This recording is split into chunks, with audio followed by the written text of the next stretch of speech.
आपण भलं आणि आपलं काम भलं, आई नेहमी म्हणायची.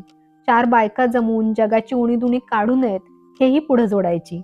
मुळात आडात नसल्यामुळं पोहऱ्यात असला आलंच नाही. स्वतःचं झाकून दुसऱ्याचं बघायची हिंमत कधी झालीच नाही. प्रश्न मात्र सारखे पडतात. कोणाच्या अध्यात्म मध्यात कष्टानं कमवतो आपण, तरी बघणारे का जळतात? दुसऱ्याचं राहणीमान, पैसा, प्रसिद्धी सगळं यांच्या डोळ्यात खुपतं. दुसऱ्याला कोणी चांगलं म्हटलं तरी यांच्या पोटात दुखतं.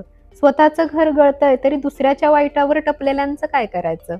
समोरचा दुःखानं रडतोय तरी निर्लज्ज हसणाऱ्यांना माणूस कसं म्हणायचं?